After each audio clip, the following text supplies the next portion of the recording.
Bien, chers frères et sœurs dans le Seigneur, que la grâce et la faveur de notre Seigneur Jésus descendent et demeurent sur chacun et sur chacune de vous. Je voudrais continuer de vous dire merci pour ces chemins que nous sommes en train de parcourir, pour cette route que nous continuons de parfaire ensemble, pour tout l'amour, pour toute l'attention que vous apportez à notre chaîne. Nous continuons de grandir, nous continuons de nous épanouir et le Seigneur continue à faire de merveilles à travers vos likes, à travers vos partages, à travers vos commentaires, à travers ce message que vous êtes en train de répandre dans le monde, à travers les frères et sœurs que vous invitez à s'abonner à notre chaîne. Merci beaucoup pour le bien que vous nous faites. Que le Seigneur vous le rende au centuple. Ce 29e dimanche du temps ordinaire de l'année liturgique B, un sujet qui n'est pas de moindre, va attirer notre attention dans cette homélie. Ce sujet, c'est la gloire, le pouvoir. Qui n'aime pas le pouvoir? Qui n'aime pas être chef? Qui n'aime pas s'asseoir sur le trône et voir comment les gens l'adulent, comment les gens l'applaudissent? Qui n'aime pas se faire appeler excellence? Qui n'aime pas se faire appeler révérend? Qui n'aime pas qu'on lui dise chef, commandant? Nous tous, quelque part en nous, il y a cette envie d'être quelqu'un, cette envie que les autres me regardent, cette envie que les autres me louent, cette envie que je sois aussi inscrit quelque part, que lorsque je passe, les gens disent « Oh, il est là », que lorsque j'entre, les gens se lèvent, que lorsqu'on cite mon nom, qu'on dise « Arrivée de l'autorité, mise en place, terminée ». Nous tous, nous voulons ça. Bien sûr que nous tous, nous aimons un peu de cette gloire, avoir un peu de pouvoir, sentir qu'on a une influence sur d'autres personnes. Mais aujourd'hui, la parole de Dieu veut nous faire comprendre le chrétien, la chrétienne, le disciple de Jésus, quel genre de pouvoir auquel elle doit aspirer, quel genre de gloire le disciple de Jésus doit chercher. Parce qu'il y a cette gloire du monde, cette gloire qui est la vaine gloire, cette gloire qui veut qu'on soit vu, qu'on s'assoie avec les meilleurs, pas avec les meilleurs, mais avec les puissants, qu'on s'assoie avec ceux qui sont grands et qu'on regarde les autres d'en bas. Et il y a cette autre gloire, cet autre pouvoir, cette autre puissance que Jésus est en train de nous apprendre aujourd'hui. Et cette puissance que Jésus nous apprend, cette gloire que Jésus nous enseigne aujourd'hui, je veux vous la décrire en 3 points. La gloire, c'est un chemin. Parfois, nous passons devant des magasins, nous admirons des habits, nous admirons des bijoux, nous admirons beaucoup de bracelets, des montres et tous ces gadgets-là, informatiques ou électroniques. Mais posons-nous la question, nous nous sommes déjà posé la question, par où cela est passé? Nous admirons Facebook, WhatsApp, nous admirons la télé, nous admirons les grands créateurs. Mais nous sommes-nous déjà posé la question, comment ils en sont arrivés là-bas? Comment quelqu'un comme Bill Gates est devenu Bill Gates ou Jeff Bezos?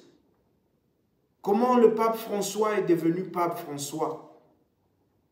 Comment les grands théologiens, les grandes œuvres, Thomas d'Aquin et les autres, comment est-ce qu'ils sont arrivés à ce niveau-là?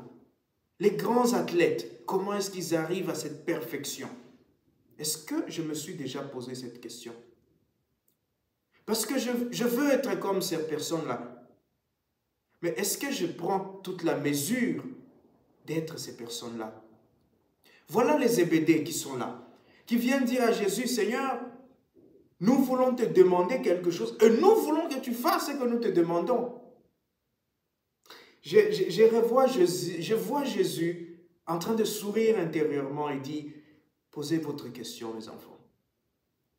Et il demande à Jésus, est-ce que nous pouvons siéger à ta droite et à ta gauche quand tu viendras dans la gloire? Eh bien, figurez-vous, cette question des fils de Zébédée vient alors que Jésus vient d'annoncer sa passion, sa souffrance, sa mort et sa résurrection. Et donc, en plein dedans, en plein dans cette annonce-là, alors que ceux qui marchent avec Jésus sont apeurés, sont attristés, ils ont le cœur serré, Voilà deux gaillards qui viennent dire, oh, nous, la partie des souffrances, des passions, ça c'est pour toi Jésus. Nous, c'est la partie gloire là qui nous intéresse. C'est quand on va s'asseoir, c'est quand on va manger, c'est quand on va être bien qui nous intéresse. Et Jésus qui les regarde, je crois que Jésus bouge la tête, il dit, vous ne savez pas ce que vous demandez. Vous ne comprenez pas. Vous pensez que je vais arriver là-bas, je vais sauter et j'arrive à la gloire. Non. Si vous voulez vous asseoir avec moi, il y a une condition. Il y a un passage à accomplir. Tu veux devenir un bijou, il y a le feu qui doit t'éprouver. Tu veux devenir un athlète, il y a l'entraînement, la douleur, le sacrifice que tu dois endurer. On ne devient pas grand comme ça. Il y a un chemin à faire. Et alors la gloire, le premier élément que je voulais souligner aujourd'hui, c'est que la gloire, c'est un chemin. La gloire, c'est un chemin de sacrifice. Un chemin de sacrifice. On ne peut pas arriver à la gloire, on ne peut pas avoir le pouvoir sans sacrifier, sans se sacrifier, sans se donner, sans faire des efforts. Il n'y a pas de gloire sans effort. Et ici, je parle de la gloire des enfants de Dieu. On n'arrive pas dans cette gloire des enfants de Dieu, dans cette communion avec Jésus, dans cette joie d'être avec le Seigneur, si on n'est pas passé par ce sacrifice-là. Si on n'est pas passé par cette sortie de soi-même, si on n'abandonne pas. Je veux être un bon chrétien, je veux prier chaque jour à la messe. Mais voilà, moi, je dors à 2 heures, je dors à 3 heures. Je dis, je veux suivre le Christ, mais je ne veux pas abandonner les péchés. Je veux servir Jésus, mais je veux aussi servir un peu Satan. Cela ne marche pas. Je veux être béni, mais je ne fais aucun effort. Je reste dans mes péchés, je reste dans le statu quo. Quelqu'un disait, si tu veux avoir ce que tu n'as jamais eu, il faut apprendre à faire ce que tu n'as jamais fait. En répétant les mêmes choses, tu n'obtiens pas des choses différentes. Tu obtiens les mêmes choses. Et c'est important. La première chose de savoir que sans effort, sans sacrifice, on n'arrive pas à la gloire. Jésus a dû sacrifier sa vie. Il a eu peur, il a tremblé devant la mort, devant l'épreuve. Mais il a accepté ce sacrifice. Il a accepté ce don de lui-même pour arriver à la gloire. Et la première lecture nous dit que si aujourd'hui, il a été béni, c'est parce qu'il a accepté ce chemin-là. Et lorsque je regarde l'Église aujourd'hui, je me dis, qui pouvait donner une chance à Jésus avec le groupe qu'il avait? On parcourt toutes les Écritures, les évangiles. Les disciples ne se mettent jamais d'accord sur rien. Les disciples sont toujours en train de se comparer. Ils sont toujours en train de se chamailler. Ils n'écoutent pas ce que Jésus dit. Et Jésus, parfois, il est obligé de parler fort. Parfois, il est obligé de les prendre à côté. Il dit, mais vous ne comprenez pas. Et donc, lorsqu'on voyait ce groupe-là, on se demandait, mais c'est quoi le but? C'est quoi le projet? Où est-ce qu'on peut aller avec ces losers, si on peut dire comme ça? Mais aujourd'hui, on est là. 2000 ans après, 2000 ans et plus après, nous sommes là. Pourquoi? Parce que un autre élément pour la gloire, c'est la fidélité et la cohérence. Jésus est resté fidèle à son Père. Ce que tu m'as donné, je n'en ai perdu aucun. Et lorsqu'il fait la prière sacerdotale, Jésus dit au Père, je te le donne. Tu me les as donnés, maintenant je te les donne. Maintenant que je dois partir, maintenant que les choses vont être dures, je te les remets, Père. Parce que ce n'est pas ma mission, c'est ta mission, Père.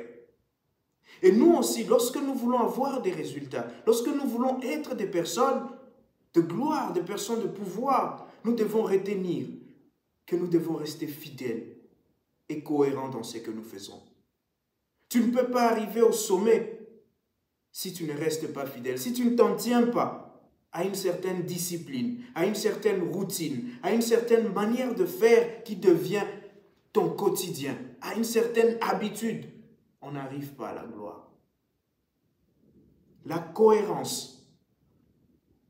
Malgré les disputes des apôtres, Malgré les dissensions dans le groupe, Jésus est resté sur son chemin. Jésus est resté dans sa logique. Il leur a toujours rappelé, celui qui veut être grand, aimez-vous les uns les autres. Vous êtes mes disciples si vous écoutez mes commandements. Jésus est revenu sur ces choses encore et encore. Et si les disciples ont pu écrire les évangiles, je suis convaincu que c'est parce que ces paroles sont restées dans leurs esprits. Et nous aussi, vous et moi, si nous voulons arriver à la gloire, si nous voulons avoir ce pouvoir des enfants de Dieu, nous devons rester fidèles à notre Dieu et cohérents dans notre foi. Et le dernier élément, c'est que la finalité de la gloire, c'est quoi? Nous avons fait ce chemin, nous avons sacrifié, nous sommes restés fidèles et cohérents. Et enfin, nous avons la gloire. Enfin, le Seigneur nous bénit. Enfin, le Seigneur nous donne ce que nous lui avons toujours demandé. Enfin, le Seigneur exauce notre prière parce qu'il a senti que nous sommes restés avec lui. Nous avons la gloire. Tu demandais le travail debout, le Seigneur te l'a donné. Tu demandais un mariage, il te l'a donné. Tu demandais des enfants, il te les a donnés. Tu demandais une vie simple et cohérente, il te l'a donné. Tu te sens bien, tu te sens heureux, tu te sens à l'aise. Mais à quoi sert cela? À quoi va te servir cela? Et Jésus donne aujourd'hui la réponse. Il rappelle à ses disciples et à nous que la gloire du disciple du Seigneur, la gloire de celui qui veut suivre le Seigneur, ce n'est pas de s'asseoir sur un trône et d'écraser les autres. Ce n'est pas d'être regardé d'en haut, d'être adulé, adoré. Le pouvoir d'un enfant de Dieu, ce n'est pas celui qui oppresse. Ce n'est pas ce pouvoir qui prive les autres de leur liberté. Ce n'est pas ce pouvoir qui enfreint la vie des autres. Les pouvoirs des enfants de Dieu, la gloire des enfants de Dieu, c'est de voir tous les autres qui étaient faibles, tous ceux qui sont malheureux, tous ceux qui pleurent, tous ceux qui souffrent, se relever, être heureux, être joyeux. La gloire des enfants de Dieu, c'est celle qui se met au service des autres. C'est celle qui s'abaisse, qui lave les pieds des autres. C'est celle qui regarde les autres avec un sourire et leur dit « Tu es aussi enfant de Dieu ». Le patron qui est chrétien et dont les employés souffrent, ce travail-là, ce n'est pas une bénédiction de Dieu. Un homme ou une femme qui est dans un foyer où sa présence est un malaise, ta prière pour demander un mariage, Dieu te l'a donné, mais tu ne vivras jamais la gloire, la beauté, la joie du mariage. Parce que tu n'as pas compris que la gloire qui vient de Dieu, c'est une gloire pour le service. Le pouvoir qui vient de Dieu, c'est un pouvoir pour le service. Bien chers frères et sœurs, en ce 29e dimanche du temps ordinaire, continuons de demander cette grâce au Seigneur. Nous avons besoin de comprendre le mystère de la gloire qui vient de Dieu, de comprendre le mystère du pouvoir qui vient de Dieu. Nous avons le pouvoir, nous chrétiens, et notre pouvoir, c'est dans le service. Nous devenons grands lorsque les autres aussi grandissent. Nous devenons puissants lorsque nous mettons cette puissance, nous partageons cette puissance avec les autres. Nous devenons forts lorsque les autres aussi sont forts. Voilà la dynamique de Dieu. Jésus dit à ses disciples, « Ce que je fais, vous ferez encore de plus grandes choses.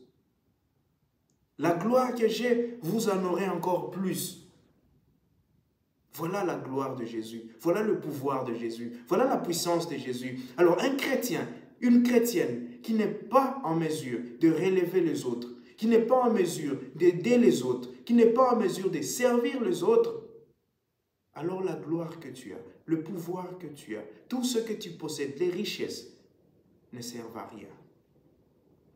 Demandons au Seigneur la grâce d'être de vrais chrétiens, la grâce de savoir partager, la grâce de vivre ce temps, ce chemin vers la gloire dans la fidélité et la cohérence, la grâce d'accepter le sacrifice, mais aussi la grâce, finalement, de servir. Que notre gloire, que notre pouvoir, que notre richesse servent à la construction du royaume de Dieu. Que le Seigneur nous donne cette grâce aujourd'hui et tous les jours. Amen.